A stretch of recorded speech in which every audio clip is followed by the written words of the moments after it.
भज जनरञ्जन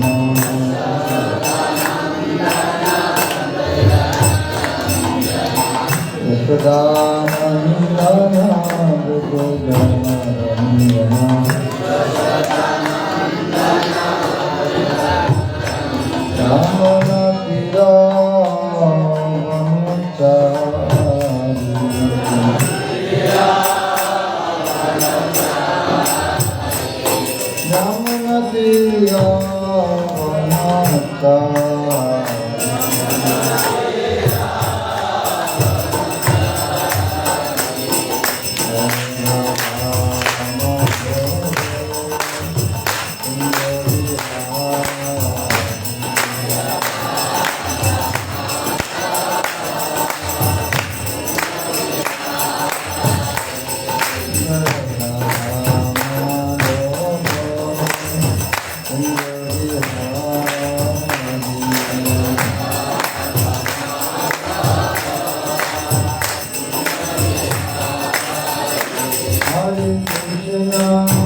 जगद्गुरु श्रील प्रभुपाद की तत्काल गौरधाय मिथिराज श्रीमद् भगवान की स्वामी गौर भक्तवृंद मम ज्ञानतिमिरन्धस्य ज्ञानाञ्जनशलाकया चक्षुरुन्मीलितं येन तस्मै श्रीगुरवे नमः। नमो विष्णुपदाय कृष्णपृष्ठाय भूतले श्रीमते भक्तिवेदान्त स्वामिनिति नामिने। नमस्ते सरस्वती देवे गौरवाणी प्रचारिणे निर्विशेषशून्यवादी पश्चात्परिणे। श्री चैतन्य मनोभीष्टं स्थापितं येन भूतले स्वयं रूप कदा मह्यं ददाति स्वपदान्तिकम्।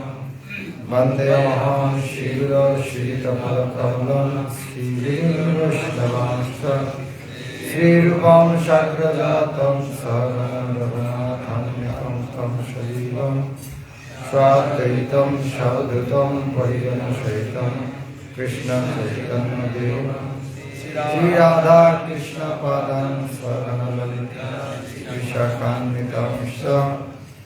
हे कृष्ण करुणा सिंधु दीनबन्धु जगत्पते गोपेश गोपिकान्त राधाकान्त नमस्तुते।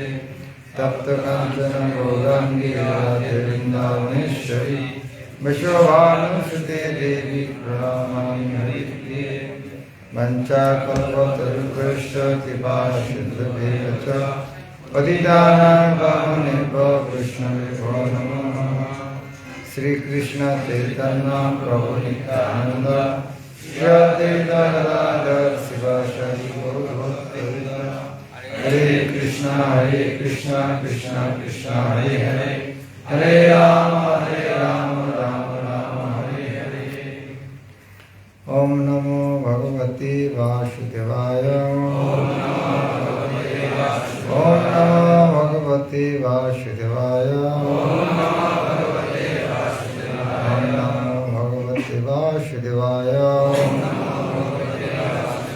नारायणं नमस्कृत्य नरं चैव नरोत्तमं देवीं सरस्वतीं व्यासं ततो जयमुदीरयेत्। नष्टप्रायश्च नित्यं भागवत सेवया भगवती तं सुदते भक्तिर्भवति नैष्ठिकी। हरे कृष्ण।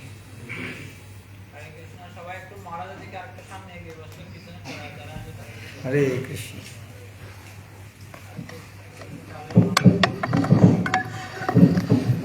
हरे कृष्ण। আপনারা সবাই ভালো আছেন? আমি এসেছিলাম ভূমি পূজার সময়, তো সৌভাগ্য হয়েছিল সেই সময় আসার। অনেক দিন পরে আসলাম, অনেক দিন নয়, খুব অল্প সময় এত বড় বিল্ডিং দেখি খুব আনন্দ লাগছে। আমার তো মনে হয় ইস্কন ওয়ার্ল্ডের সবচেয়ে উঁচা বিল্ডিং, 7 তলা। আর ইতিহাস আছে উঁচা 7 তলা বিল্ডিং আছে কোথাও ইস্কনে এ পর্যন্ত?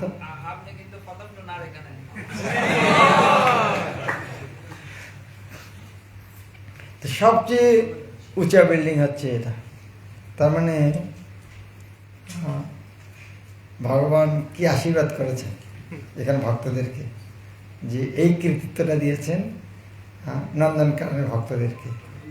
রাধা গোবিন্দ খুব অল্পের জন্য ফেল করে এগুলো 6 তলা আছে, কক্সবাজারে 6 তলা আছে, তখন ফার্স্ট ছিল। এখন বেসটা কত আছে, ভিত্তিটা কত আছে, আর 2 তলা বাড়ানো যায়?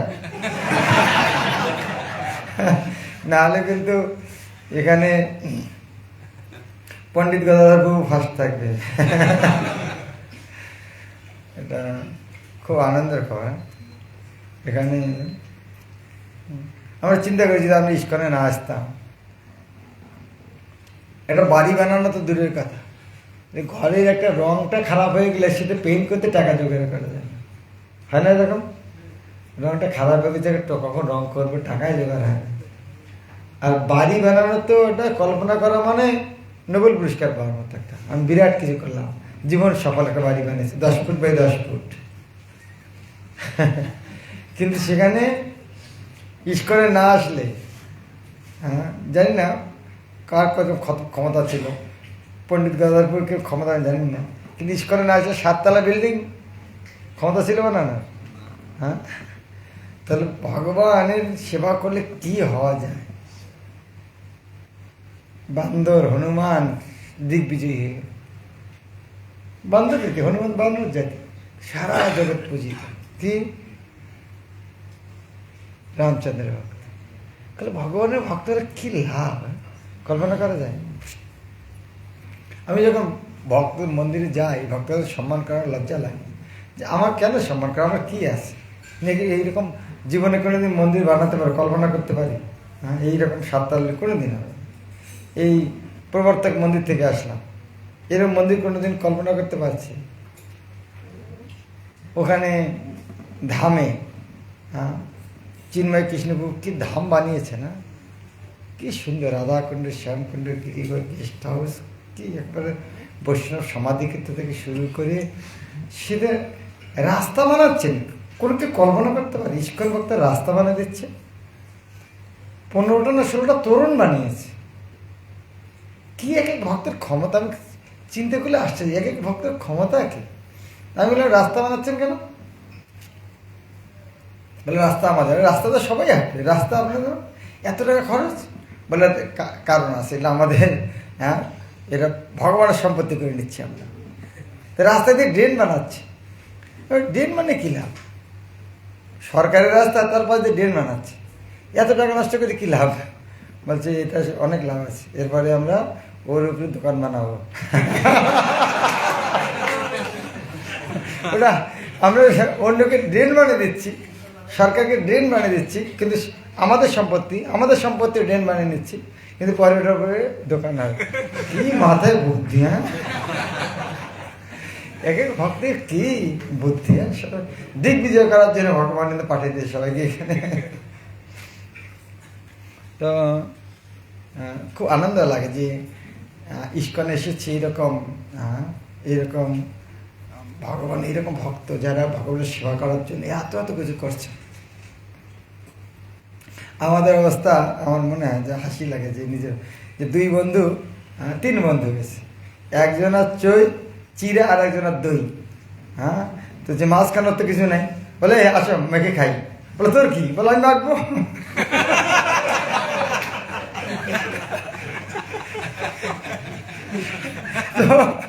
তো আমার অবস্থা তো সেরকম।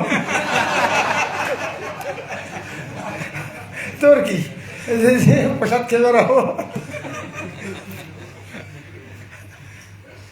হরে কৃষ্ণ। তো আজকে আমরা 4th স্কন্ধের 30 অধ্যায়, যার নাম প্রচেতাদের কার্যকলাপ, শ্লোক নম্বর 8 থেকে পড়ব। বোর্ডে লেখা আছে, বৃণং শ্রী ভগবান উবাচ বরম বৃণিদ্ধম ভদ্রম গো বরং বৃণিদ্ধং ভদ্রং গো জুয়ম মে নিপনন্দনঃ জুয়ং মে নিপনন্দনঃ সৌহার্দেন অপৃথক ধর্ম সৌহার্দেন অপৃথক ধর্ম তুষ্ট অহম সৌহৃদেন ব তুষ্ট অহম সৌহৃদেন বহ। শ্রী ভগবান উবাচ বরং বৃণিদ্ধং ভদ্রং ব জুয়ং মে নিপনন্দন সৌহার্দেন অপৃথক ধর্ম তুষ্টহং সৌহৃদেন বহ। শ্রী ভগবান উবাচ বরং বৃণিদ্ধং ভদ্রং ব জুয়ং মে নিপনন্দন সৌহার্দেন অপৃথক ধর্ম তুষ্টহং সৌহৃদে নমঃ। পড়ুন। শ্রী ভগবান উবাচ পরম বিনিদ্ধং ভদ্রং ভো দ্বয়ং হে জীবনন্দনঃ স্বর্গেণ পৃথগ্ধর্মা ইষ্ট অহং সুহৃদে নমঃ।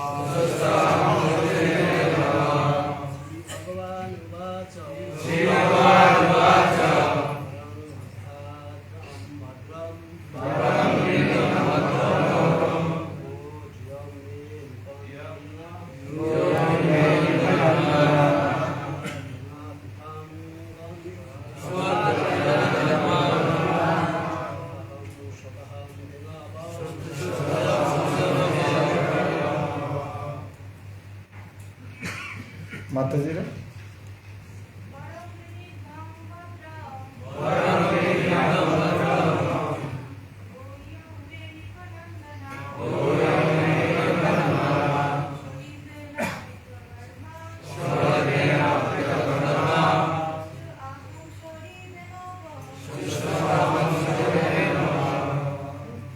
এখানে বোটে যে বোটা আগে হবে না পরে হবে, আসলে দুটো মিলতে এক লাইন।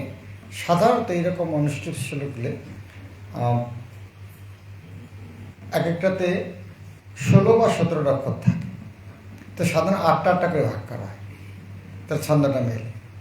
তো কখনো যদি একটু বেশি থাকে তাহলে ওটা সামনে দিলে ভালো, কারণ ছন্দটা তো শেষে মেলে, তো শেষের দিকে 8টা অক্ষর রাখলে ছন্দটা মেলে ভালো। তো সেরকম ওই উপরে 8টা নিচে 9টা হয়েছে। যদি উপরে বরং বিনিদ্ধং ভদ্রং বো বলা যায়, তাহলে শেষে 8টা থাকলে তো ছন্দটা মিলে ভালো। জিয়ং মে নিপনন্দন, যাই হোক, ওটা কোনো সমস্যা কিছু নেই। তবে সন্তুষ্ট অহং, এখানে একটু আমরা খেয়াল করি, এই যে হহং নয়, এটা হহং নয়, এটা অহং। তো ওটা অর্ধ, হয়তো হর মাত্রাটা আধা থাকবে, পিছনের অংশটা থাকবে না, তাহলে সেটা হচ্ছে অর্ধ অ। ওটা লেখা হচ্ছে হহং হয়ে গেছে। তো হর পিছন থেকে মাত্রা না থাকলে ওটা হচ্ছে লুপ্ত অ। তো ওটা সন্তুষ্ট অহম, সন্তুষ্ট হম। শব্দার্থ অনুবাদ তাৎপর্য জগৎ ছিল প্রভুপাদ। শ্রী ভগবান উবাচ, পরমেশ্বর ভগবান বললেন, বরং বর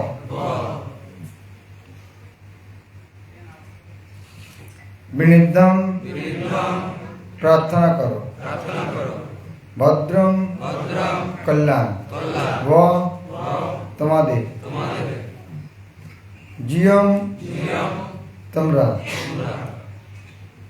মে আমার কাছ থেকে, নৃপনন্দন হে রাজপুত্রগণ, সৌহার্দেন বন্ধুত্বের দ্বারা, অপৃথক অভিন্ন, ধর্মা বৃত্তি, তুষ্ট প্রসন্ন, অহম আমি, সৌহৃদেন বন্ধুত্বের দ্বারা, ও তোমাদের। অনুবাদ, পরমেশ্বর ভগবান বললেন, হে রাজপুত্রগণ, আমি একবার পড়ি পরে আপনার, হে রাজপুত্রগণ, আমি তোমাদের পরস্পরের সৌহার্দ্য দর্শন করে অত্যন্ত প্রসন্ন হয়েছি। তোমরা সকলেই একই ধর্ম, ভগবত ভক্তিতে নিযুক্ত। তোমাদের সৌহার্দ্য দর্শন করে আমি এত প্রসন্ন হয়েছি যে আমি তোমাদের সর্বাঙ্গীন কল্যাণ কামনা করি। এখন তোমরা আমার কাছে বর প্রার্থনা করো। আমার সঙ্গে বলুন, পরমেশ্বর ভগবান বললেন, হে রাজপুত্রগণ, আমি তোমাদের পরস্পরের সৌহার্দ্য দর্শন করে অত্যন্ত প্রসন্ন হয়েছি। তোমরা সকলেই একই ধর্ম, ভগবত ভক্তিতে নিযুক্ত। তোমাদের সৌহার্দ্য দর্শন করে আমি এত প্রসন্ন হয়েছি যে আমি তোমাদের সর্বাঙ্গীন কল্যাণ কামনা করি। এখন তোমরা আমার কাছে বর প্রার্থনা করো। খুব সুন্দর শ্লোক। তাৎপর্য, যেহেতু রাজা প্রাচীন বরিশাতের পুত্ররা সকলেই কৃষ্ণ ভাবনায় ঐক্যবদ্ধ ছিল, তাই ভগবান তাদের প্রতি অত্যন্ত প্রসন্ন হয়েছিলেন। রাজা প্রাচীন বরিশাতের প্রতিটি পুত্রই স্বতন্ত্র জীবাত্মা, কিন্তু তারা ভগবানের দিব্য প্রেম হিসেবে ঐক্যবদ্ধ হয়েছিলেন। ভগবানের প্রসন্নতা বিধানের জন্য অথবা ভগবানের সেবা করার জন্য যখন জীবাত্মার ঐক্যবদ্ধ হয়, তখন সেটি হচ্ছে প্রকৃত ঐক্য। জড়জগতে এই প্রকার ঐক্য সম্ভব নয়। মানুষ আপাত দৃষ্টিতে আনুষ্ঠানিকভাবে ঐক্যবদ্ধ হতে পারে, কিন্তু তাদের সকলের স্বার্থ ভিন্ন। যেমন রাষ্ট্রসংঘে সবকটি রাষ্ট্রেই ভিন্ন স্বার্থ রয়েছে এবং তার ফলে তারা ঐক্যবদ্ধ হতে পারে না। এই জড়জগতে জীবের অনৈক্য এতই প্রবল যে কৃষ্ণ ভক্তের সমাজেও কখনো কখনো ভিন্ন মত এবং জড় বিষয়ের প্রতি প্রবণতার ফলে সদস্যদের মধ্যে বিরোধ দেখা যায়। প্রকৃতপক্ষে কৃষ্ণ ভক্তিতে কখনো দুটি মত থাকতে পারে না। সেখানে উদ্দেশ্য কেবল একটি, যথাসাধ্য শ্রীকৃষ্ণের সেবা করা। যারা প্রকৃতপক্ষে পরমেশ্বর ভগবানের সেবায় যুক্ত, তারা কোনো পরিস্থিতিতে বিচ্ছিন্ন হতে পারে না। তার ফলে পরমেশ্বর ভগবান অত্যন্ত প্রসন্ন এবং তার ভক্তদের সব রকম বর প্রদান করতে ইচ্ছা করেন, যা এই শ্লোকে সূচিত হয়েছে। আমরা দেখতে পাই যে ভগবান তৎক্ষণাৎ রাজা প্রাচীন ভবিষ্যতের পুত্রদের সমস্ত বর দিতে প্রস্তুত ছিলেন। কি সুন্দর, ভগবানকে পর্যন্ত প্রসন্ন করছে। ভগবান কিসে খুশি হলেন? নিজেদের মধ্যে সৌহার্দ্য।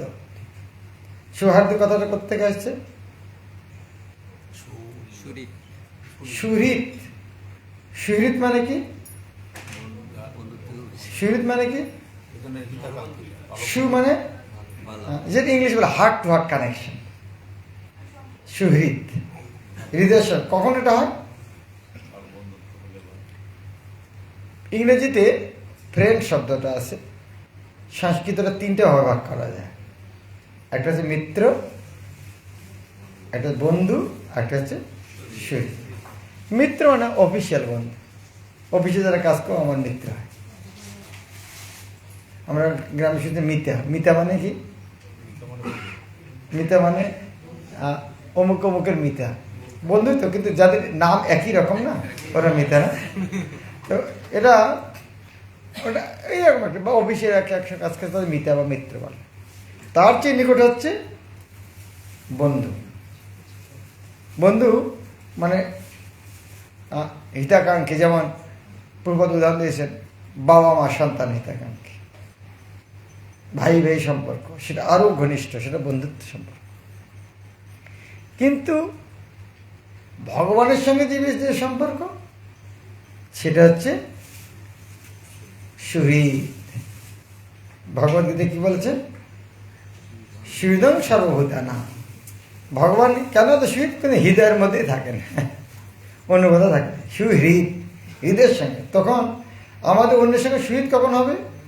যখন আমরা সবাই কৃষ্ণের সঙ্গে সম্পর্কিত দেখব, তখনই সে সুহৃদ হতে পারে। এ বিষয়ে প্রভুপাদ বৃন্দাবন ভজনে সুন্দর একটা গান লিখেছে। উনি বলছেন যে আমরা যাদেরকে আত্মীয় বলি, আসলে ওরা আত্মীয় না। আত্মীয় কথার অর্থ কি আমরা সবাই জানি। আত্মীয় কথা অর্থাৎ আত্মার সঙ্গে সম্পর্কিত। প্রভুপাদ সেখানে বলছেন আত্মীয় সবাই ভাই, সব জীব কোটি, কৃষ্ণের সম্বন্ধে তাহা হয় পরিপাটি। প্রভুপাদ বলছে, হে ভাই সব, আসলে সব শুধু তোমার নিজের ভাই ভাই আত্মীয় আত্মীয় নয়, শুধু মানুষ তোমার আত্মীয় নয়, সমস্ত জীব তোমার আত্মীয়। তখন আর একজন আর একজনকে কেটে খেতে পারবে না। যখন কেউ ভাববে তখন একটা প্রাণী আরেকটা প্রাণী খেতে পারবে? কোন দেখতে পারবে? তো আপনি তোমার ভাই সব জীব ক্ষতি, সমস্ত জীব। কখন এটা ভালো করে বোঝা যায়? কখন এটা ভালো করে বোঝা যায়? কৃষ্ণের সম্বন্ধে তাহা হয় পরিপাটি। পরিপাটি মানে কি? সুন্দর। এই যে সমস্ত জীব যে আমাদের আত্মীয়, কখন এটা ভালো সম্পর্ক, এই সম্পর্কটা সুসম্পর্ক কখনো স্থাপিত হবে? যখন আমরা সবাইকে কৃষ্ণের সঙ্গে সম্পর্কিত দেখব, তাহলে সবাই আত্মীয় হবে, সবাই কৃষ্ণের সন্তান। হ্যাঁ, এখানে প্রভুপাদ সে উদাহরণটা দিয়েছেন যে ইস্কনের ভক্তদের মধ্যে সেটা হওয়া উচিত নয়, বিচ্ছেদ কি বলে, মনোমালিন্য হওয়া উচিত নয়। কারণ সবাই এখানে সবারই একটা ইন্টারেস্ট, একটাই উদ্দেশ্য, কি? কৃষ্ণের সেবা করা। আমি যদি যে কৃষ্ণের সেবা করছে তার জন্য যদি বিরোধ করি, তাহলে কৃষ্ণ খুশি হবে? সবাইকে আমরা দেখতে পারি যখন ভাইদের মধ্যে ঝগড়া হয়, বাবা মার কীরকম হয়, কষ্ট হয় না? আর যখন ভাইরা মিলেমিশে থাকে, বাবা মার কত আনন্দ হয় দেখি। সেই জন্য প্রভুপাদের একটা সবচেয়ে গুরুত্বপূর্ণ ইনস্ট্রাকশন কি, বিশেষ করে উনি এই জগৎ থেকে যাওয়ার আগে একটা কঠিন চরম উপদেশ দিয়েছেন আমাদের জন্য। কি উপদেশটা? আমার প্রতি তোমাদের ভালোবাসা প্রদর্শিত হবে কিভাবে? তোমরা একে অপরের সঙ্গে কীভাবে মিলেমিশে থাকো। তাহলে আমার প্রতি যে ভালোবাসা, এটা প্রকাশ কিসের মাধ্যমে হবে?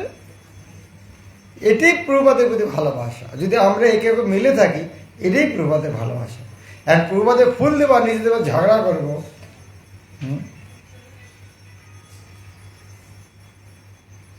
আপনি চিন্তা করুন, আপনি এখানে থেকে চিটাগাং গেছি না, ঢাকায় গিয়েছেন। ঢাকায় আপনার দুটো ছেলে আছে, দুটো ছেলের দুটো বাড়ি আছে, সব বড় বড় লোক, সবাই 56 দুগুণ 112 আইটেম আপনাকে খাওয়াবে। কিন্তু একজন আরেকজনের বাড়িতে যাবে না। আপনি যদি একজনের বাড়িতে যান, অন্য ছেলে নারাজ হবেন। ধরুন এক রাতের জন্য কোনো কাজে গিয়েছেন, আপনাকে 156 আইটেম আছে, কিন্তু কার বাড়িতে যাবেন? কার বাড়িতে যাবেন? ছোট ছেলের বাড়িতে, বড় ছেলের বাড়িতে? কার বাড়িতে যাবেন? বলে, বাবা আমি হোটেলে থাকি, তোমরা খাবার এখানে নিয়ে আসো। আমি আর চোখের সামনে তোমাদের ঝগড়া দেখতে চাই না। হ্যাঁ, আমি হোটেলে থাকি, তোমাদের যা রান্না করেছি এখানে নিয়ে আসো। কারো বাড়িতেও যেতে পারছে না খেতে। আমরা বাবাকে কত ভালোবাসি, 156 ভোগ লাগিয়ে রান্না করছি। বাবা আপনার জন্য একটা আমাদের রুম আলাদা বানানো আছে। সব ছেলে বড় বড় ফ্ল্যাট বানিয়েছে, বাবার জন্য 3-4টে রুম আলাদা করে রাখা আছে। 2 ছেলে, কাজ কোন ছেলে বাড়িতে যে থাকবে? কার বাড়িতে যে থাকবে? ওই বাড়িতে হোটেলে 10 টাকা দিয়ে ভাড়া দিয়ে থাকবে, তবুও হয়তো ওদের বাড়ি যাবে না। তো সেই জন্য মিলেমিশে চলাটা কত গুরুত্বপূর্ণ। এ বিষয়ে শ্রীশ্রীমান ভক্তিচার্য স্বামী গুরুমাজ একটা লেকচার আমার খুব ভালো লাগে। উনি বলছিলেন যে এক সময় প্রভুপাদ, উনি অন্তিম সময় যখন সেবা করছিলেন প্রভুপাদের, তো প্রভুপাদ তো উঠতে পারে না, শুয়ে আছেন। তো ওনার সেক্রেটারি প্রভুপাদকে চিঠিগুলো পড়ে শোনাতেন। আর চিঠিগুলো এত সুন্দর সুন্দর, আর গুরুমাজ বলছেন আমার চোখ পড়ে শুনে চোখে জল আসতো যে প্রভুপাদের প্রতি তার কত ভালোবাসা। বিশেষ সব এই শিষ্যরা লিখতেন, প্রভুপাদ আমরা আপনার জন্য প্রাণ দিতে চাই, আপনি আমাদের নবজীবন লাভ করুন, আপনারা আমাদের রোগ বা বার্ধক্য আমরা নিতে চাই, আপনি দীর্ঘজীবী হন, আপনি বেঁচে থাকুন, জগতের মঙ্গল করুন। তো গুরুমাজ বলতেন, আমি যখন এই শুনতাম তখন নিজকে আমার এত ছোট মনে হতো যে প্রভুপাদের শিষ্যদের প্রভুপাদের প্রতি কত প্রেম, তার প্রাণ দেওয়ার জন্য প্রস্তুত প্রভুপাদের জন্য, তারা প্রভুপাদকে কত ভালোবাসে। আমার তো এত ভালোবাসা নেই যে তারা নিজের জীবন দেওয়ার জন্য তৈরি আছে প্রভুপাদের জন্য। কিন্তু প্রভুপাদ তাদেরকে কি বলতেন, যে চিঠি উত্তর দিতেন, তাদেরকে বললেন না, সেটা করার দরকার নেই, বরং আমি আর বেশি খুশি হব তোমরা মিলেমিশে থাকো। তো গুরু বলছেন যে আমি এইসব বুঝতে পারিনি যে এটা কি এমন এত গুরুত্বপূর্ণ হলো যে যারা প্রাণ দিতে যাচ্ছে তাদেরকে বলছে ওটার চেয়ে গুরুত্বপূর্ণ হচ্ছে তোমরা প্রাণ দেওয়ার দরকার, তোমরা মিলেমিশে থাকো। তো প্রাণ দেওয়া হচ্ছে মিলেমিশে থাকাটা আরো বেশি। গুরু মহারাজ বললেন যে আমি বলিনি কাউকে, কিন্তু আমি বুঝতে পারিনি জিনিসটা কি করে হয়, যে প্রভুপাদ তাদেরকে এত বড় একটা ত্যাগ শিকার সেটা চেয়ে বলছেন যে না সেটা দরকার নেই, তার চেয়ে গুরুত্বপূর্ণ মিলেমিশে থাকে। মনে করি সেটা অনেক দেরিতে উপলব্ধি হলো প্রভুপাদের কথাটা। যখন দেখলাম প্রভুপাদ অপ্রকটের পরে যারা এরকম চিঠি লিখতেন তারা অনেক ইস্কন থেকে চলে গিয়েছে। যারা প্রভুপাদকে প্রাণ দেওয়ার জন্য প্রস্তুত ইস্কন থেকে চলে গেলেন কেন? মিলেমিশে থাকতে পারল না। ইস্কন থেকে যাওয়া মানে কি, এক অন্য ভক্ত সে মিলছে না তাই চলে গেলাম। তাহলে যে প্রাণ দেওয়ার জন্য তৈরি আছে সে মিলেমিশে থাকতে পারছে না। তার মানে কোনটা আরো বেশি দরকার? তার মানে কোনটা কঠিন? মিলেমিশে থাকবে। কেন এটা এত কঠিন কেন? মরার চেয়ে মিলেমিশে থাকা কঠিন? হ্যাঁ, মরার সময় তো একবার কষ্ট, মিলেমিশে থেকে পড়ে আছে।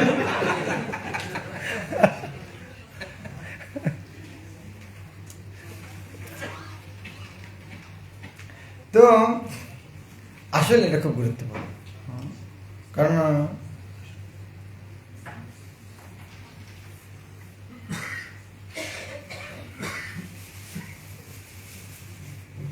আমরা যদি কৃষ্ণ ভক্তরা মিলেমিশে না থাকতে পারি, জগতে আর কি মিলেমিশে থাকতে পারে? এখানে পূর্বজ যারা একটা সুন্দর উদাহরণ দিয়েছেন কি, যেমন রাষ্ট্রসংঘে সবকটা রাষ্ট্রে ভিন্ন স্বার্থ রয়েছে। খুব সুন্দর দেখেছি, পূর্বজকে ভালো লালটা কন্ট্রাস্টে ভালো কালার আছে।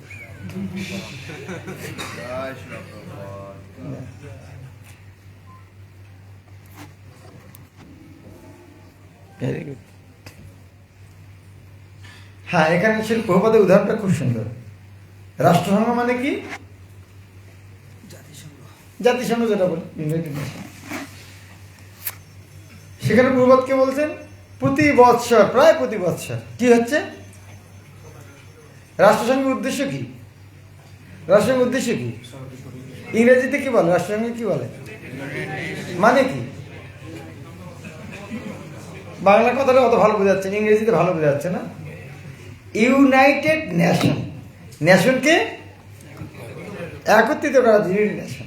তো পূর্ব তোমার নামটা ইউনাইটেড, কিন্তু প্রায় প্রতি বছরে ফ্ল্যাগ বাড়তে আছে। ইউনাইটেড নেশন সব দেশের পতাকা আছে না? 2-4 বছর থেকে আরেকটা নতুন পতাকা আসছে। তার মানে কি? আরেকটা স্বাধীন। তাহলে ইউনাইটেড কোথায় হল? হ্যাঁ, এইভাবে হতে পারে না। পূর্বদ আর একটা বলেছেন, জাতিসংঘে লেকচার দেওয়ার সময় বলছিলেন যে তোমরা ইন্টারন্যাশনাল ব্রাদারহুড বানাতে চাও। ইন্টারন্যাশনাল ব্রাদারহুড মানে কি? বিশ্ব ভ্রাতৃত্ববোধ। তো পূর্বদ বলেন এটা তোমাদের কোনোদিন সফল হবে না। কারণটা কি? ভাইকতার অর্থ কি? ভাইকতার অর্থ কি? ভাই কাকে বলে? একইভাবে সন্তান, তাই না? একইভাবে সন্তান সে ভাই। তোর জানে না বাবাটাকে, তো ভাই হয় কি করে? যখন ওর বাবার সঙ্গে সম্পর্ক জানি না তো ভাই হবে কি করে? আর অপরপক্ষে যদি বাবার সঙ্গে সম্পর্ক রাখি, এমনিতেই সবাই ভাইয়ের সঙ্গে সম্পর্ক, আলাদা করে করার দরকার আছে? সাধারণ কথা। যদি বাবার সঙ্গে সম্পর্ক এমনি সবাই, যেমন আমার ইস্কনের কথায় ধরুন, প্রভুপাদকে ভালোবাসার জন্য সবাই আমরা একসঙ্গে হয়ে আছি। যদি প্রভুপাদের ভালোবাসার না আমরা কেউ কাউকে চিনতাম? এখানে রাত্রে একসঙ্গে ঘুমাচ্ছি, ঘুরতে বেড়াচ্ছি, কারো কোনো টেনশন আছে? আপনি যদি আমেরিকার রাস্তা দিয়ে যান ধরুন, বা কোথাও বসে আছে, পাশে আপনি চেনেন না তাকে, হ্যাঁ চেনেন না, এখন বসে আছে, ও বলছে শিলা প্রভুপাদ কি জয়, আপনার লোম খারাপ হবে না? আরে প্রভুপাদ কি জয়, কি প্রভুপাদের ভক্ত নাকি? সঙ্গে সঙ্গে আপনি প্রভু আপনি ইস্কনের ভক্ত? হ্যাঁ আমি ইস্কনের। আচ্ছা কোথায় থাকেন? সঙ্গে সঙ্গে আমাদের কি হয়ে গেল? কত মিত্র হয়ে গেল। এটা হবে না আপনাদের সঙ্গে? কি করে হলো? যেহেতু আপনার মধ্যে প্রভুপাদের প্রতি প্রেম আছে, তাই সে একটা শব্দ বলাতে, প্রভুপাদ কি জয়, এই শব্দ বলাতেই আপনার সে মৃত্যু হয়ে গেল। তো সেই রকম যদি সারা জগৎ যদি কৃষ্ণকে ভালোবাসে, ব্যাস কি সমস্যা আছে কোথায়? এটা বোঝার জন্য প্রভুপাদ আর একটা সুন্দর উদাহরণ দিয়েছেন। এক মুঠ পাথর যদি জলে দেই, ফেলে কি হবে? হ্যাঁ, ডুবে তো যাবে। তারপর কি হবে? প্রত্যেকটা পাথর একটা করে ঢেউ তৈরি করবে। আর ঢেউগুলো কি হবে? ঢেউগুলো কি হবে? ঢেউগুলো বাড়ে না? বাড়তে বাড়তে কি হবে? একটা সঙ্গে একটা ধাক্কা লাগবে। ধাক্কা লাগে মানে কি? সংঘর্ষ হলো। আর সব করে পাথর যদি এক এক করে একটা জায়গায় দেওয়া হতো, সবাই ঢেউ তৈরি করতো, সবাই বাড়তো, কারোর সঙ্গে ঝগড়া হতো। কি সুন্দর প্রভাত উদাহরণ। হ্যাঁ, সে আমাদের সবারই কেন্দ্র যদি কৃষ্ণ হয়, সবার ভালো এক জায়গায় প্রত্যেক পাথর ফেলছেন, সবাই কিন্তু ঢেউ তৈরি করবে। এমন না যে অন্যরা ঢেউ তৈরি করবে না। প্রথমে পাথরটা দিয়েছি, তারপরে পাথরটা ঢেউ বানাতে পারবে না, সবাই ঢেউ তৈরি করতে পারবে, কিন্তু কারোর সঙ্গে কারো সংঘর্ষ হবে। কৃষ্ণ ভক্তি কত সুন্দর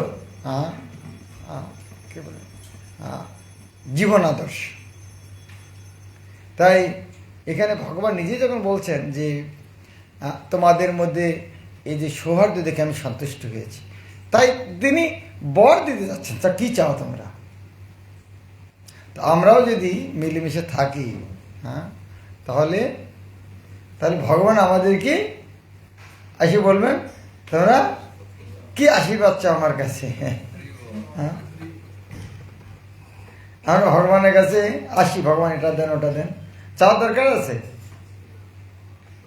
কেবল মিলেমিশে থাকি, এসে জিজ্ঞাসা করো কি চাই তোমাদের, কি আশীর্বাদ চাও। তাই এই একটা শ্লোকে যদি আমাদের মনে থাকে, জীবনটা কত আনন্দময় হবে। কিন্তু মায়ার প্রভাবে কি হয়, আমরা একটা মায়া আমাদের ঢেকে রাখে। আসলে চৈতন্য মহাপ্রভু যে আন্দোলনটা নিয়ে এসছে হরিনাম, এই হরিনাম করলে কলির জায়গা আছে। এ রাজত্বটা কার? কলির। আর হরিনামটা কার বিরুদ্ধে? কলির বিরুদ্ধে। যার রাজ্যে থাকছে তার সঙ্গে যুদ্ধ, হ্যাঁ, সে ছাড়বে? বলুন, যার রাজ্যে থাকছে তার সঙ্গে যুদ্ধ করছে, তো এই যুদ্ধ সাহস পাচ্ছি কি করে? কেন কলিরও বাবা হচ্ছে কৃষ্ণ, সেই জন্য আমরা সাহস পাচ্ছি যুদ্ধ করার। আর কি পন্থা দিয়েছেন?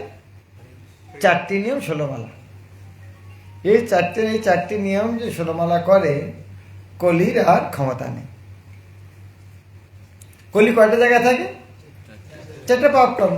এখন এই 4টে পাপ কর্ম যদি না করে, তো কলি কোথায় যাবে? কোথায় যাবে? জায়গা আছে না। কিন্তু কলি রাজত্বটা ছাড়বে কি? তাহলে কি করবে সে? হ্যাঁ,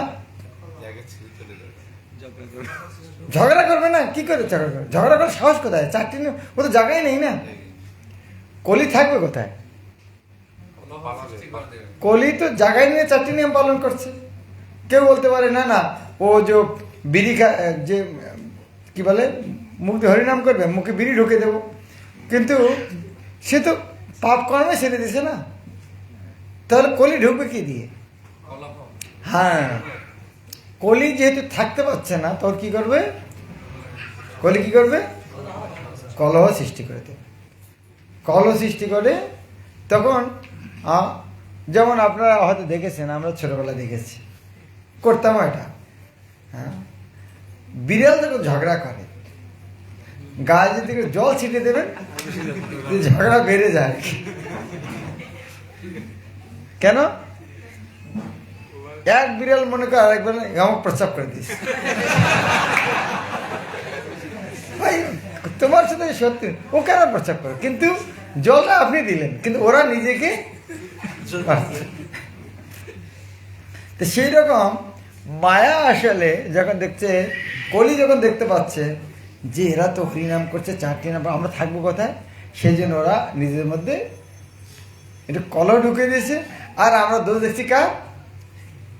আর ভক্তের দোষ দেখছি, অমুক আমার এটা করলো, অমুক আমার, কিন্তু কলি ওর দ্বারা করে সেটা কলির দোষ দেখছে না, ভক্তের দোষ দেখতে পাচ্ছি, দেখছি। তা আমরা কি হলাম সেক্ষেত্রে? আমরা কি হলাম? কলির এজেন্ট বেনে গেলাম। কলি যা চেয়েছিল আমার দ্বারা হলো। কলি কি চাইতো? কলহ সৃষ্টি করে। কার দ্বারা করা হলো? আমার দ্বারা করা হলো। তাহলে আমি যখনই কলহ হলো তখন আমি তাহলে কলির চেলা বেনে গেলাম। হ্যাঁ, তিলক নাকে গলায় মালে এ তো কলির চেলা, তখন আমি কলির চেলা হয়ে গেলাম। তাই এটা আমরা একটা অনেক বড় একটা দায়িত্ব নিয়ে এসেছি। জাস্ট চিন্তা করুন, একটু পিছনে ফিরে যাই। আজকে যদি ইস্কন না হতো, চৈতন্য মহাপ্রভু না আসতেন, প্রভুপাদ না আসতেন, জগতে কি গতিটা হতো জাস্ট একবার কল্পনা করে দেখুন। যে যেভাবে চলছিল, আমাদের ইতিহাস কারো খোঁজার দরকার নেই, আমাদের জীবনে আমরা দেখি ইস্কন তো আমাদের চোখের সামনে সৃষ্টি হলো না, আমাদের জন্মের আগে হয়েছে, কিন্তু প্রচারটা আমাদের সামনে, আমাদের চোখের সামনে হচ্ছে। এখন ইস্কন আসার আগের যে অবস্থা ছিল, ইস্কন আসার পরে যে অবস্থাটা হচ্ছে, এটা দ্বারা একটা বিশ্বাস হচ্ছে সারা জগৎ ইস্কন রক্ষা করতে পারে। এবং ইস্কন যদি না থাকে সারা জগৎ এক প্রকার নরকের দিকে চলছে। এই বিষয়ে আপনার একমত আমার সঙ্গে? এখন ইস্কন যদি দুর্বল হয় বা ইস্কন যদি ক্ষতিগ্রস্ত হয়, তাহলে কে ক্ষতিগ্রস্ত হচ্ছে? সারা জগৎ ক্ষতিগ্রস্ত হচ্ছে। আপনাদের মধ্যে কার ক্ষমতা আছে আর একটা ইস্কন বানাবেন? আমাদের ক্ষমতা নেই। এমন আমাদের সামনে আর কেউ আছে যে অমুক আর একটা ইস্কন বানাবে? কারো ক্ষমতা আছে? কারণ আমারও ক্ষমতা নেই, আমার চোখের সামনে আমরা দেখতে পাচ্ছি না কেউ বানাতে পারে। এখন এই জগৎকে মঙ্গল কাজ ইস্কন ছাড়া আর কেউ নেই। তো আমাদের এমন কিছু করা উচিত হবে না যার জন্য ইস্কন ক্ষতিগ্রস্ত হয়। যদি মানুষ মন্দির কেন আসে? মানুষ মন্দির কেন আসে? এই পরিবেশ দেখে আকৃষ্ট হয়ে আসে। এবং সেখানে এসে যদি দেখে আমাদের ভক্তদের মধ্যে ঝগড়া, তাহলে ওরা কি করবে? ভাই, আমি যে ভক্ত হতে চাই তারাই যদি, তো আমি ভক্ত, আমার ভক্ত হয়ে কী হবে? অনেক যে ভক্তের ছেলেরা ভক্ত হয় না কেন? ওরা দেখে আরে আমার বাবা মা ভক্ত হয়ে যত কষ্ট পাচ্ছে, আমি আর ওর মধ্যে ঢুকতে চাই না।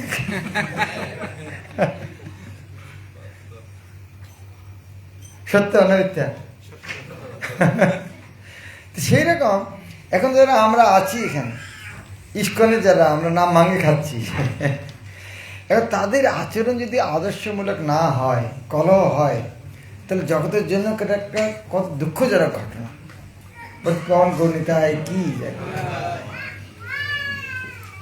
যদি আমাদের মধ্যে মনোমালিন্য হয়, তাহলে শুধু আমরাই কষ্ট পাবো না, সারা জগৎ বেশি কষ্ট পাবো।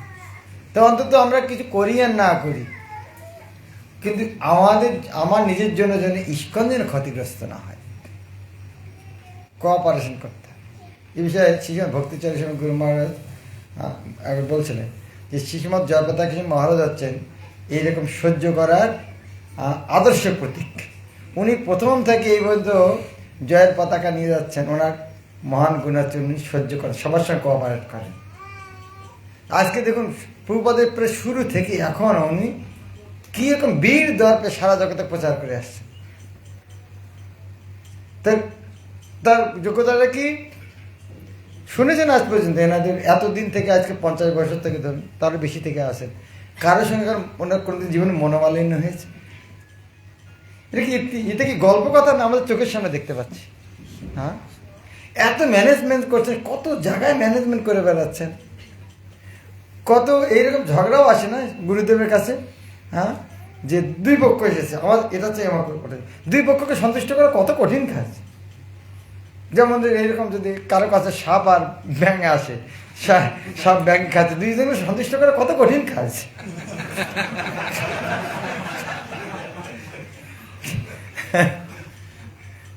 এখন সাপ যদি বলে আমি ব্যাঙ খেতে চাই, আমাকে দেখা, আর ব্যাঙ যদি বলে আমাকে বাঁচাও, তাহলে সেখানে আপনি যদি ওই অবস্থায় থাকেন কি হবে গতিটা? হ্যাঁ, কি করে বাঁচানো যায় দুইজনকে? ব্যাঙকে বলতে হবে তুমি মরে যাও, আর সাপকে বলতে হবে তুমি ছেড়ে দিও না, দুজন সন্তুষ্ট।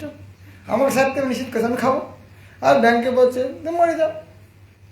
হ্যাঁ, ব্যাঙ যদি এই জন্য আরে ওকে খেতে বললো ও মরতে বললো, কিন্তু এই গুরুদেবের বাক্যে যদি তার বিশ্বাস থাকে, ঠিক আছে মরতে বলছে মরে যায়, ও মরার ভাব মনে করছে, তখন সাপ দেখছে আরে তো মরে গেছে, তাহলে ছেড়ে দিছে আর লাভ দিয়েছে।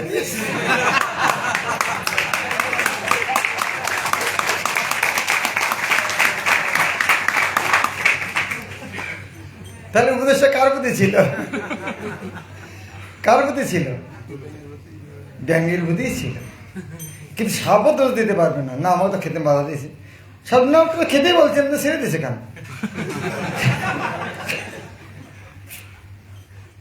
তো সেরকম এই যে আমাদের সমস্যা, তাতে ভক্তদেরকে কত বুদ্ধিমান, যখন কৃষ্ণের চরণে আমরা শরণাগত হই তখন কৃষ্ণের বুদ্ধি দেয়।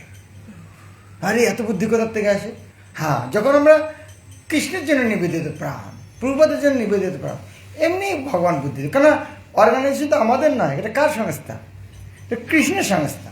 মাথা ব্যথা তো তার, কি করে সংস্থাকে টিকিয়ে রাখবেন এটা কৃষ্ণের মাথা ব্যথা, আমরা শুধু সাহায্য করতে চাই। তাই আমরা অত্যন্ত ভাগ্যবান। হ্যাঁ, এই বিষয়ে গুরু মহারাজ আরও এক উদাহরণ দিয়েছিলেন যে প্রভুপাদের শিষ্যরা সে কাজটা করেছেন। প্রভুপাদ 108টা মন্দির বানিয়ে গেছেন, তার শিষ্যরা মিলিতভাবে থেকে ইস্কনকে শুধু রক্ষাই করেননি, আজকে প্রায় 1000-এর উপর মন্দির। তাহলে কাদের কৃতিত্ব?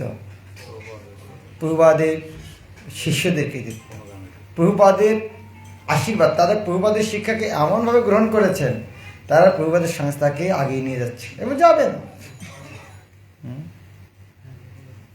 তা আমরা যদি কলহ করি, আমরাই এই সুফল থেকে বঞ্চিত হব। ইস্কন চলবে, ইস্কন আগাবে, কিন্তু আমরা এই সুফলটা ভোগ করতে পারবো না।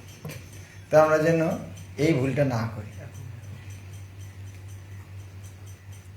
যদি অথরিটি যদি আমাকে বলে তুমি মরে যাও ব্যাঙের মতো, তো ওর মধ্যে কিছু একটা নিচে ভালো উপদেশ আছে। হ্যাঁ, তো আমাদের যে বৈষ্ণবেরা, গুরুবর্গ, অথরিটি সবাই আমাদের মঙ্গল চায়। তো তাদের আনুগত্যে যদি আমরা থাকি, আমাদের জীবনটা সুন্দর হবে। একদিন আমরা চোখ খুলে দেখব কোথায়? গোলক বৃন্দাবনে। তখন মনে হবে যে আমি চট্টগ্রামে যে দাদাগিরি করা শুরু করেছিলাম, ওটা একটা দুঃস্বপ্ন মনে হবে। আর এই স্বপ্ন দেখার ইচ্ছে করবে তখন, না আর এরকম স্বপ্ন দেখতে চাই না। হরে কৃষ্ণ, শিল প্রপাত কি জানি, গৌর ভক্তবৃন্দ কি, গৌর প্রেম।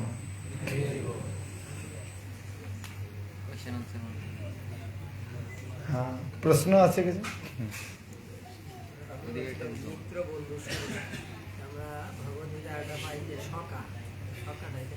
ওই সখা বা বন্ধু মাঝেরটা। পূর্বাদের 3টে শব্দ লেকচারে 3টে, মিত্র, বন্ধু বা সখা আর সুহৃদ। মানে মেইনলি সুহৃদ যে সাধারণ বন্ধু নয়, সেটা বোঝানোর জন্য এই জিনিসগুলো। এরকম বলা যায় যে সুহৃদ মানে হলো যে তার একেবারে তার হিতাকাঙ্ক্ষী বন্ধু, হিতাকাঙ্ক্ষী না হলে সুহৃদ মানে একদম তার হিতাকাঙ্ক্ষী। মহারাজ,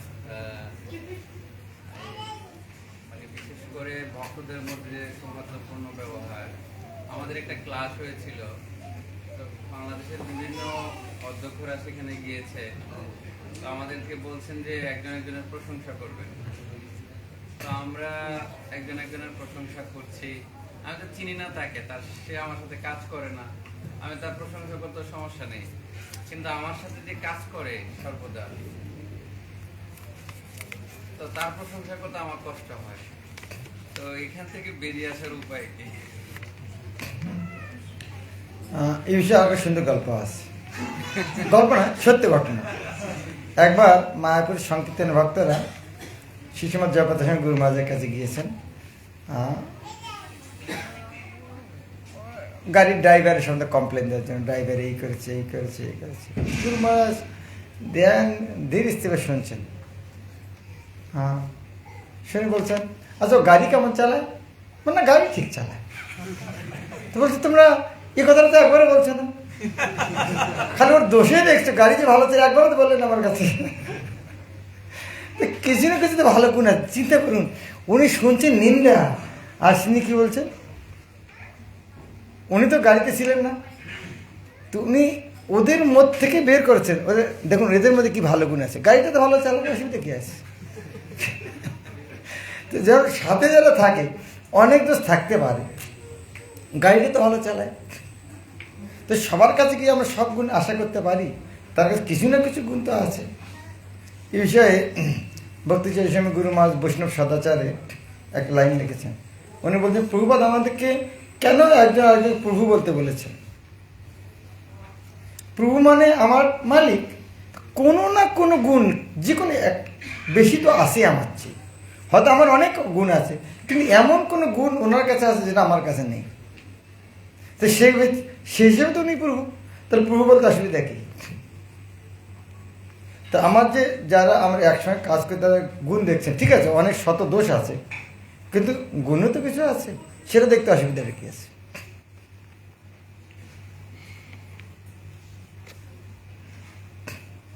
এখন ধরুন আপনি আর একটা বন্ধু পরীক্ষা দিচ্ছেন, আপনার দুইজনে দেখাদেখি করে পরীক্ষা দিচ্ছেন। আপনি 90 উত্তর জানেন, ও মাত্র 10 উত্তর জানেন। তাহলে আপনি ওকে কত দেখাবেন? কত দেখাবেন ওকে? ও 10 নেওয়ার জন্য কত দেখাবেন? ও যদি বলে না আমি দেবো, ও তো 10 তো পাস হবে না, দেখাবে কেন? আপনার ওকে 90 দেখাতে অসুবিধা কি? ও 10 পাবে না, 100 হলো না, আর লস কি?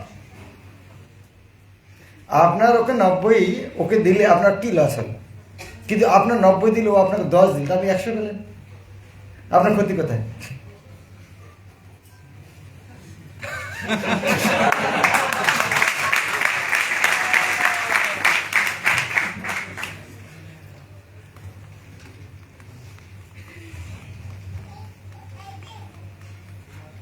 ঠিক আছে,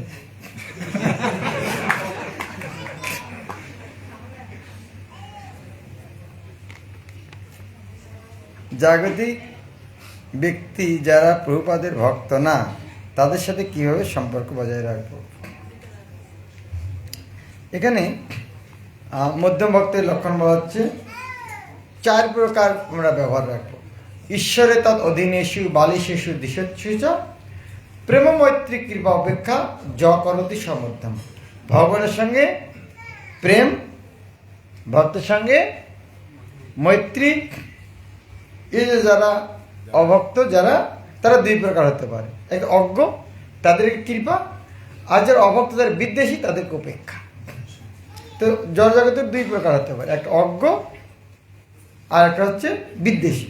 তো অজ্ঞদেরকে কৃপা করা আর বিদ্বেষীদেরকে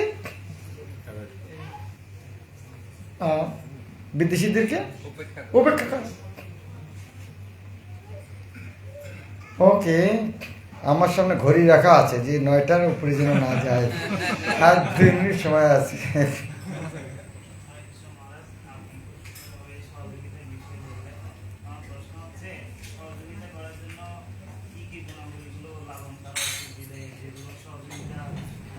অনেক কিছু টেকনিক হতে পারে, কিন্তু 1 নম্বর টেকনিক হচ্ছে কৃষ্ণকে প্রেম করা। তার অন্য টেকনিক এমনিতে আসবে। বৈষ্ণবদের 26টা গুণ আছে, 25টা গুণ হচ্ছে তটস্থ লক্ষণ, আর কৃষ্ণকে স্মরণ হচ্ছে স্বরূপ লক্ষণ। এই স্বরূপ লক্ষণ কৃষ্ণকে স্মরণ হলে বাকি গুণ এমনিতে আসবে, আর কৃষ্ণকে স্মরণ নেই বাকি গুণগুলো থাকতে পারে না থাকতে। তো সেই জন্য অন্য গুণগুলো আনার জন্য যদি আপনি টেকনিক করি, টেকনিক বেশি দিন কাজে লাগবে না, যতক্ষণ না কৃষ্ণকে স্মরণ হচ্ছে। যদি কৃষ্ণকে স্মরণ না হয় বাকি গুণের কি দরকার আছে? যেমন আমি একটা মুরগিকে খুব ভালোবাসি, খাওয়াই, কি জন্য? ভালো স্বাস্থ্য হলে খেয়েও খাবো, ওকে। তাহলে উদ্দেশ্যটা কি ছিল? আমি মুরগিকে কত খাওয়ালাম, কি উদ্দেশ্যটা কি? কত মুরগির সাথে কত প্রেম, মুরগিকে এত খাওয়াচ্ছি কত প্রেম, আসলে উদ্দেশ্যটা কি? ওকে পরে খাবো। তো যদি তাহলে এটা কি প্রেম হলো? সেরকম যদি কৃষ্ণের সঙ্গে প্রেম না হয় তো অন্য সঙ্গে প্রেমের কোনো সম্পর্ক, ভালো গুণের কোনো কোনো কোনো প্রশ্নই ওঠে না। কৃষ্ণের সঙ্গে প্রেম হওয়া ছাড়া যে যে কৃষ্ণ এই জগতে এত কিছু দিয়েছেন তাকে ভালোবাসি না, আমরা আর কার সাথে প্রেম করবো? ওটা বদমাইশি না। যে ভগবান আলো বাতাস এত কিছু দিয়েছেন তাকে প্রেম করতে পারি না, আর অন্যকে প্রেম করতে যাচ্ছি, তার মানে কি? সেটা অন্য কোনো স্বার্থ আছে। অপরপক্ষে কৃষ্ণের সঙ্গে প্রেম করলে এটা এমনিতেই হয়ে যাবে। ঠিক আছে।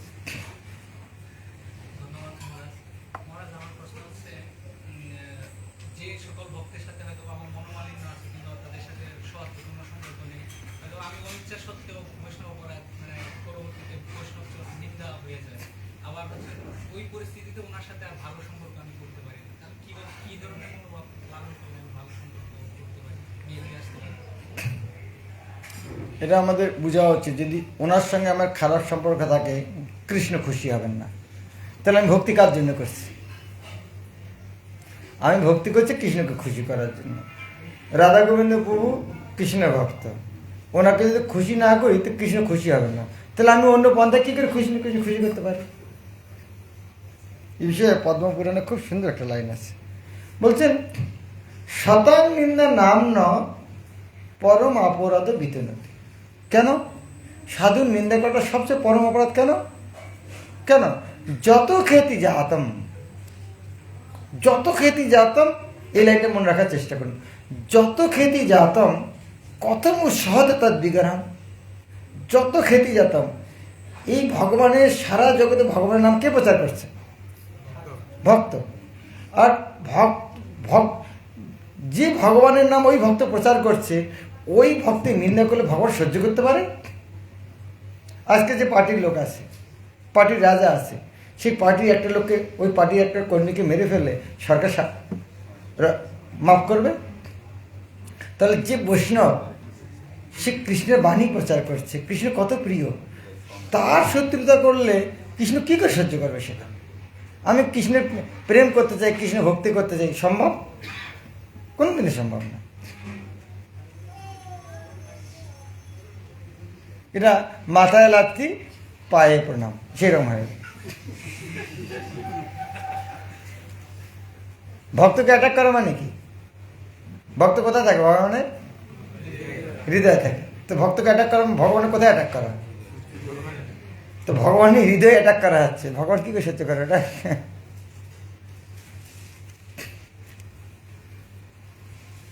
হরে কৃষ্ণ, ধন্যবাদ, প্রণাম আপনার হচ্ছে চরণ। অনেক সময় দেখা যায় ইমিডিয়েট অথরিটি যে সিদ্ধান্ত দেয় তা হায়ার অথরিটির সাথে সংঘর্ষ, এবং ইমিডিয়েট অথরিটির সিদ্ধান্তে শোষণমূলক মনে হয়। তাহলে কিভাবে আমরা ইমিডিয়েট অথরিটির সাথে ভালো সম্পর্ক বজায় রাখব? আমাদের যারা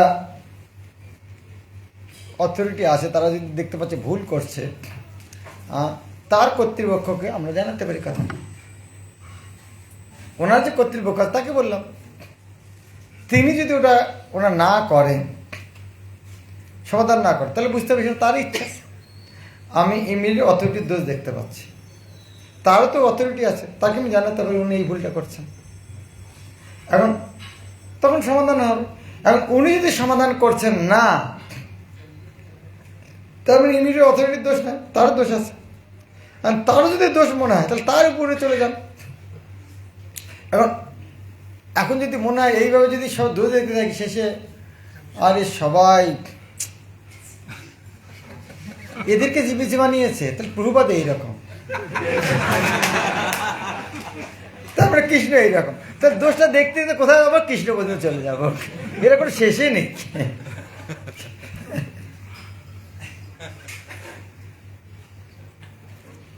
বরং আমি যখন ভক্তি করছি কেউ বাধা দিচ্ছে? আমি যে ভালো করে হরিনাম করবো কেউ বাধা দিচ্ছে? আমি ইলিশ মাছ খাওয়া বাদ দেবো কেউ মানা করছে? আমি কালকে থেকে চা খাবো না কেউ মানা করেছে? হ্যাঁ, আমি কালকে থেকে সকাল সকাল মঙ্গল আরতি আগে উঠে 16 মালা জপ করবো কেউ বাধা দিচ্ছে? আমি প্রতিদিনে প্রভাতের গ্রন্থ পড়বো বাধা দিচ্ছে? আমি কালকে থেকে খাওয়া কম করব, ঘুম কম করব, ভগবানের ভক্তি বেশি করব, ভক্তদের সেবা কেউ বাধা দিচ্ছে? তো সমস্যাটা কোথায়? কোন জায়গায় সমস্যা? ভক্তিগত সমস্যা কোথায়? আপনি মন্দিরে আছেন, মন্দিরে যে পাবলিক টয়লেট সাফাই করতে বাধা দিচ্ছে? প্রসাদ সার্ভিস করার সময় বাধা দিচ্ছে? চরণামিতে ওখানে দিচ্ছে, ওখানে দাঁড়িয়ে কেউ বাধা দিচ্ছে? জুতোগুলো ওখানে আছে, জুতোগুলো সারিবদ্ধ করে রাখতে কেউ বাধা দিচ্ছে?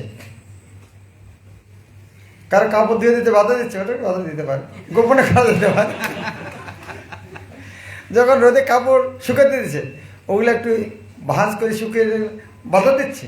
কত জায়গায় সেবা পড়ে আছে আর চোখে দেখতে পাচ্ছে। সারাদিন মন্দিরে বসে হরে কৃষ্ণ মহামন্ত্র করতে বাধা দিচ্ছে? সারাদিন মন্দিরে বসে ভগবানের নাম করতে কে বাধা দিচ্ছে? যারা মন্দির দর্শনার্থী আসছে তাদের সঙ্গে কথা বলতে কে বাধা দিচ্ছে? সমস্যাটা কোথায়? সমস্যাতে নিজের দোষ দেখতে পাচ্ছেন, এই জায়গায় সমস্যাটা। হরে কৃষ্ণ। শিল প্রভুপাদ কি, গ্রন্থরাজ শ্রীমদ্ ভাগবত কি, পতিত পাবন কর্ণিতায় কি, গৌর প্রেমানন্দ। पंडित जी का कमेंट। जय श्री श्रीमद् भक्ति महाराज की जय श्रील प्रभुपाद की जय।